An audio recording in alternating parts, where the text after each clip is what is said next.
Deeper Cinema presents the best directors from 1895 to 1919. In 10th place, Reginald Barker. For the Italian, Barker directed this neo-realist film as early as 1915. Displaying a rich direction, making use of different shots and exquisite framing, Barker manages to tell a beautiful story of immigrants that remains powerful even more than 100 years later, with the difficulty that many people still have in merging into a society. The film maintains its impact to this very day, combining moments of forgiveness and revenge, and even served as an inspiration for Francis Ford Coppola to make his scenes of Vito Corleone arriving and settling in America in The Godfather Part 2. Not much remembered today, Reginald Barker was another cinema pioneer, having directed numerous westerns and even co-directed Civilization in 1915 with Thomas Ince. In 1920 he married the Italian main actress, Clara Williams, who would unfortunately pass away in 1928. He would continue as director until 1935, with Forbidden Heaven, the first film to be produced by the Small Republic Studio. Barker then abandoned cinema to open up a small store in Pasadena. Long gone were the days of glory of directing such a hit as The Italian, but at least his film will always remain a classic of early cinema. In 9th place, Benjamin Christensen. For Blind Justice, Christensen did a great job here, with suspense touches that anticipated Hitchcock's films by many years. Blind Justice is a film that begins very curiously, with the director himself personally showing his model for the mansion to the public, and then developing a story of revenge, with him also acting in the main role, in an engaging plot and with a very striking and distressing ending. Here Christensen already foreshadows the director who would direct the classic Haxan, and shows that Danish cinema was among the best in the world in that decade. Furthermore, the film is a clear proof that Danish cinema was not limited to Carl Theodor Dreyer, and also that Christensen was not only the director of the classic Haxan. In 8th place, Lois Weber. For Shoes, Lois Weber was a pioneer of cinema who made several important experiences in films such as Suspense from 1913 and had successful works such as Where Are My Children? In addition to being the first woman to direct a feature film in the United States, with The Merchant of Venice, from 1914. Although unfortunately she died in 1939 without being properly remembered, at least nowadays she is duly valued for her work behind the camera.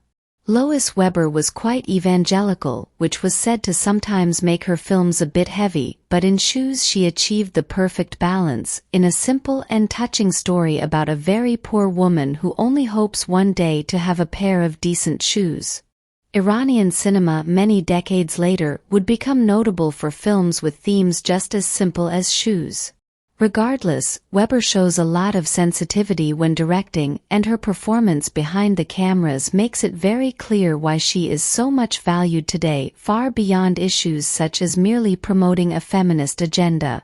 Judging from the few of her films that were not lost, it is clear that she indeed was among the main directors of this time period. In 7th place, Cecil B. DeMille. For Joan the Woman, it is impressive how Cecil B. DeMille already knew how to direct an epic film from such an early age. Here he doesn't fall too far into his eternal peccadillo of mixing two eras, using only an introduction and closing scenes in the trenches of the First World War. In Joan the Woman, DeMille preferred to focus adequately on the rich story of Joan of Arc. The film has very striking scenes, such as the attack on the castle in Orleans, and the inevitable final bonfire of that famous French saint, conducted with great mastery by DeMille. Joan the Woman is an absolute classic of this decade, even if it is not much remembered nowadays, and a film that shows the importance of a pioneer like Cecil B. DeMille. In 6th place, Holger-Madsen. For Towards the Light, also director of A Trip to Mars, and director and screenwriter here of Towards the Light, something that was not so common at the time. Holger-Madsen was still also a renowned actor in Denmark's cinema and theater. His work, in fact, is a living proof that there was something great in Danish cinema. featuring Asta Nielsen in her last role in the country. Holger-Madsen in Towards the Light shows a delicacy and handling of the camera that was rare to see at the time, with beautiful shots and framing, in a work of personal redemption with a religious background, which could have never took off in less skillful hands.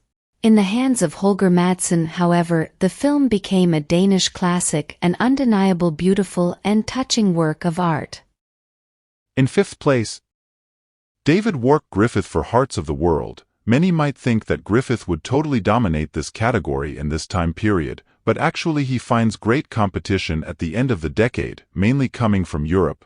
The impression that Griffith was head and shoulders above everyone else is a myth, which can be easily verified by anyone who watches many films from this period. Still, he was obviously amongst the best, and his Hearts of the World is a beautiful film, made during the First World War, capturing the heat of the moment. It achieves much of the impact of the birth of a nation without being racist, and shows maturity by telling a beautiful story, with focus, and not for stories without any focus, as he had done in Intolerance.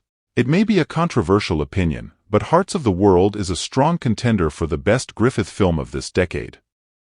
In fourth place, Victor Sjöström for The Outlaw and His Wife. Sjöström acted, wrote and directed in this beautiful film, of an ostracized couple trying to live the most simple life isolated in nature. Strangely, if in this film Sjöström's role was of a persecuted and reclusive man, in real life he was at full throttle, amply respected in his country and abroad. As a director, Sjöström made ample use of the incredible landscapes, but was also able to tell an intimate story, and that contrast made his film a very interesting one.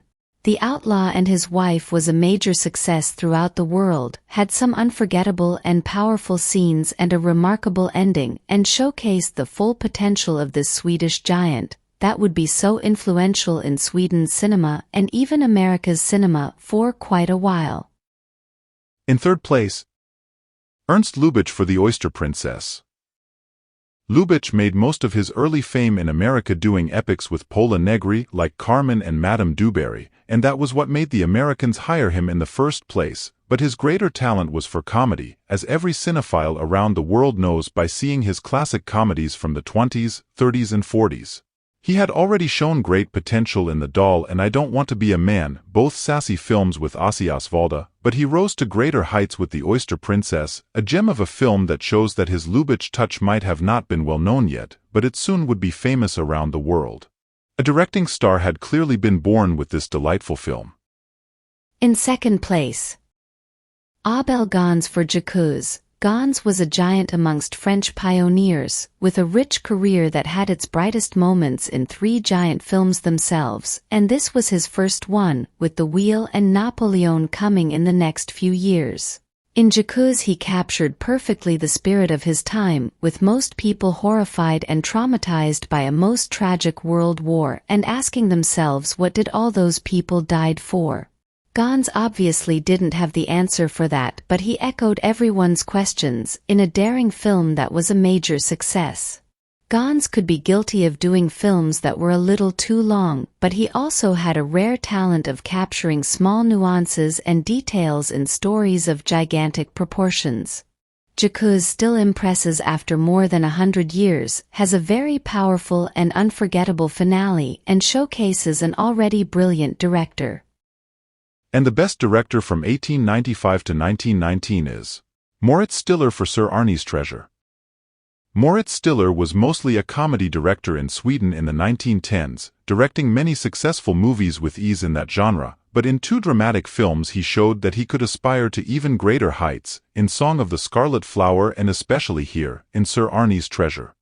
Stiller had a way with actresses, making them flourish, here with Mary Janssen, and later with Greta Garbo, who defended him wholeheartedly and was devastated when Stiller not only didn't do so well in America, but ultimately died in Sweden not 10 years after directing Sir Arne's Treasure. Regardless of that tragic ending to his life and career, Moritz Stiller was a sensitive director and more than just the man who discovered Greta Garbo, although that by itself would look good in any director's resume. Actually, Stiller was much more than that. He was a leading director not only in Sweden but in the whole world in 1919, and his cinema would inspire many filmmakers to make their films more impactful and artistic throughout the 20s. No wonder Victor Sjöström considered him his greatest rival, and a future genius like Ingmar Bergman would also draw great inspiration from his films. Deeper Cinema is proud to choose him the top director from this time period, an excellent name to top such an illustrious list of great directors.